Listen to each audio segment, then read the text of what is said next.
bakunzi ba Emma Talks turabasuhuje aho muherereye hose tugiye kubagezaho amakuru arimo kuvugwa hirya no hino.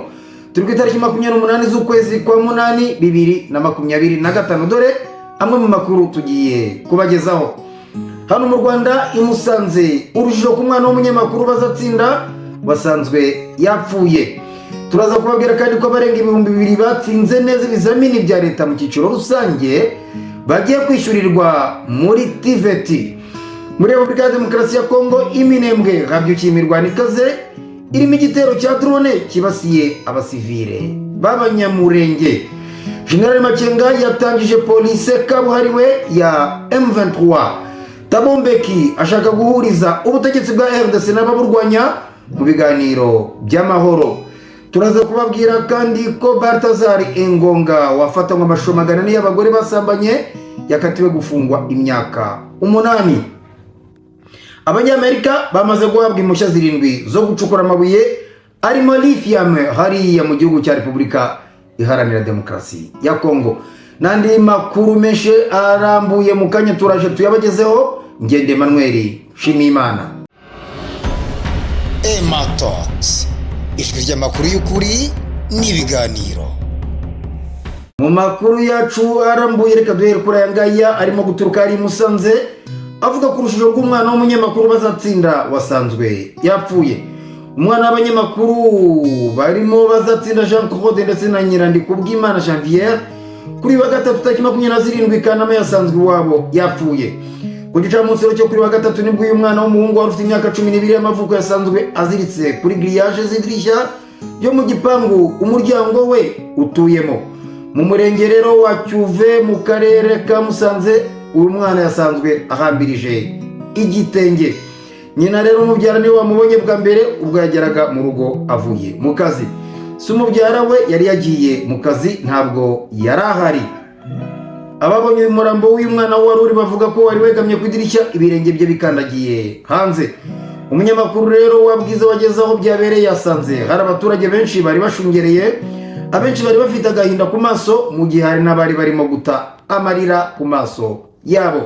Hari kandi abagenzacyaha urwego rw'igihugu rw'ubugenzacyaha RIB bari baje gukora iperereza ndetse n'izindi nzego z'umutekano. Bamwe mu baturage bajujuraga ko uyu mwana wari usoje amashuri abanza yaba yiyahuye, gusa amakuru bwiza yakuye mu nzego z'umutekano zari ziri hariya yemeza ko nta kimenyetso cy'uko uriya mwana yaba yiyahuje umugozi cyagaragaraga. Ibisobanura ko ashobora kuba ngo yishwe. Ku mugoroba wo wa gatatu nibwo umurambo wa nyakwigendera wajyanywe ku bitaro bya Ruhengeri kugira ngo ukorerwe isuzuma. Amakuru yacu reka tuyakomereze n'ubundi hano mu Rwanda tubabwira ko abarenga 2000 batsinze neza ibizamini bya leta mu cyiciro rusange bagiye kwishyurirwa muri TVET. Urwego rw'igihugu rushinzwe guteza imbere amashuri ya tekinike, imyuga n'ubumenyingiro Rwanda TVET Board RTB rugiye gufasha abanyeshuri 2197 batsinze neza mu bizamini bya leta by'icyiciro rusange bishyurirwa ayisumbuye mu masomo y'imyuga ndetse n'ubumenyi ngiro. Iyi ni gahunda iterwa inkunga na guverinoma y'Ubudage igamije gufasha abana 4000. Kugeza ubu yafashaga abana bagera ku 1803.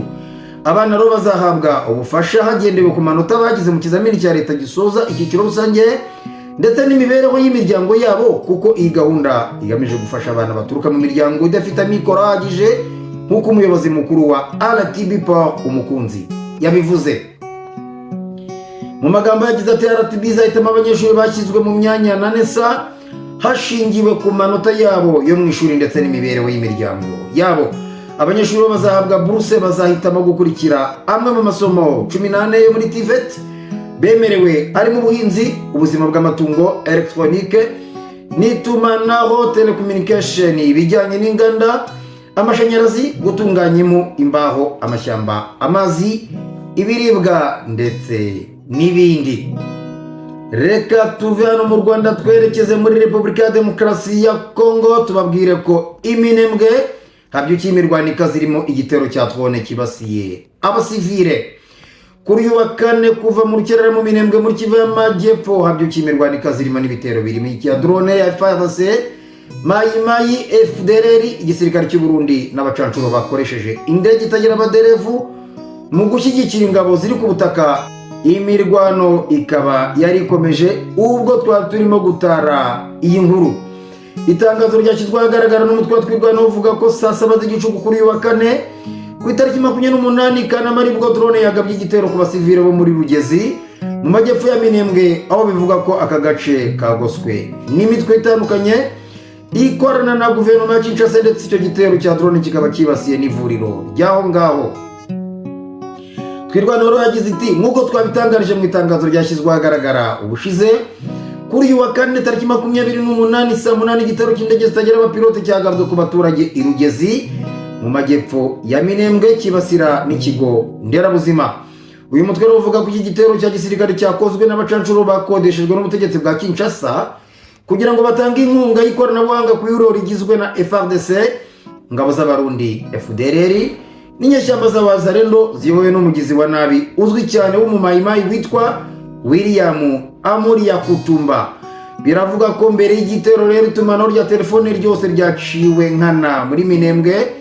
Nyuma yaho mu masaha yo muri iki gitondo ibindi bitero nabyo byibasiye imidugudu y'abanyamurenge ya Mikenke ndetse na Kahororo mu bice bya Haut Plateau byo muri teritwari za Mwenga ndetse na Itombwe na Uvira. Amakuru yemeza ko Kinshasa yatanze amabwiriza yo kugaba iki gitero gisa n'ikibasiye imidugudu yose ituwe n'abanyamurenge mu karere ka Minembwe. Amakuru yacu reka tuvaho ngaho Iminembwe dute twerekeza hariya Igoma, tubabwire yuko General Makenga yatangije polisi kabuhariwe ya M23. Umuyobozi w'abarwanyi b'ihuriro rya M23 rirwanya ubutegetsi bwa Repubulika ya Demokarasi ya Kongo, General Major Sultan Makenga yatangije polisi kabuhariwe yitezweho kubungabunga umutekano mu bice rigenzura.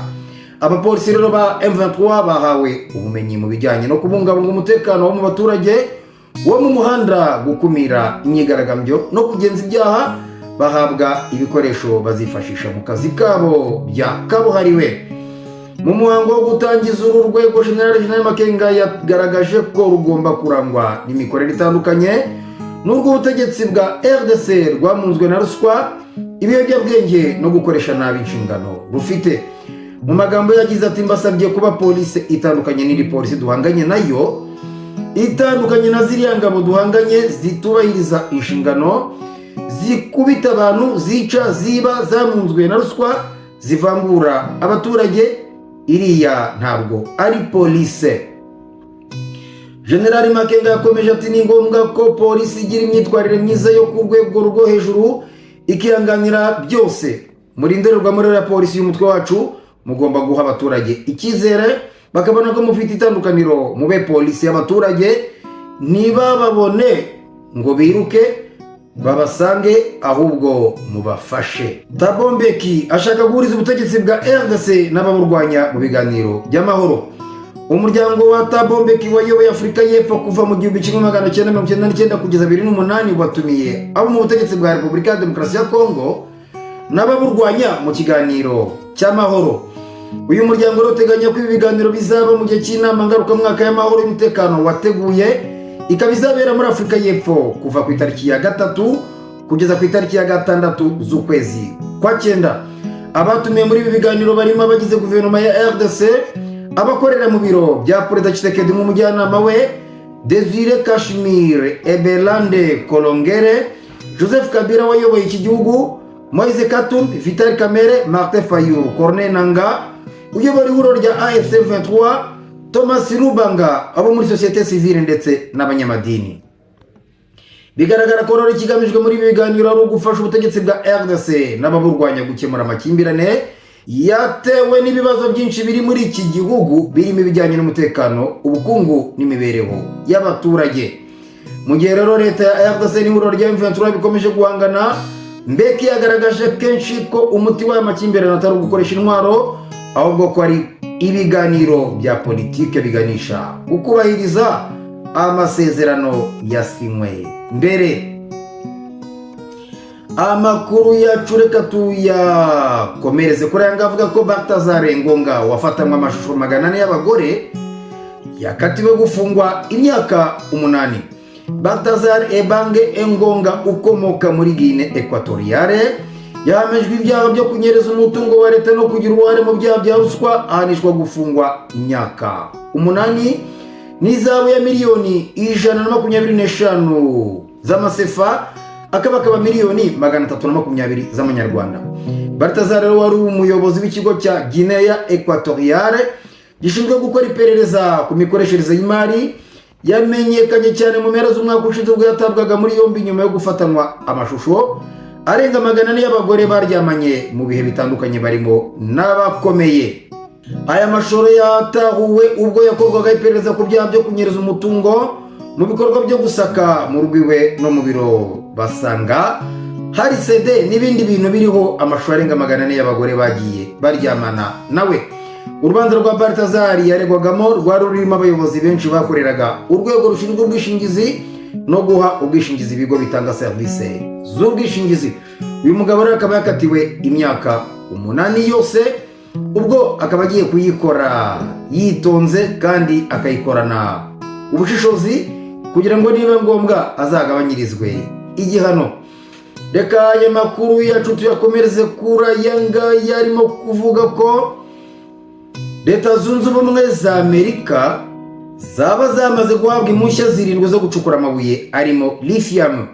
Kuri wa gatatu rero hatangajwe ko Board Metals, isosiyete icukura amabuye y'agaciro ishyigikiwe n'abahirwe b'abanyamerika barimo Jeff Bezos ndetse na Bill Gates, zabonye impushya 7 zo gushakisha lithium n'andi mabuye y'agaciro muri Repubulika ya Demokarasi ya Kongo.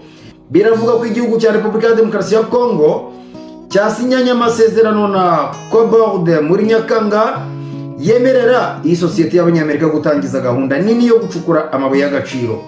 Aya masezerano kandi yemerera Cobord kugura Manomo ifatwa nka kimwe mu birombe binini cyane ku isi bibitse ubutare bwa lithium bukoreshwa muri bateri z'imodoka zikoresha amashanyarazi.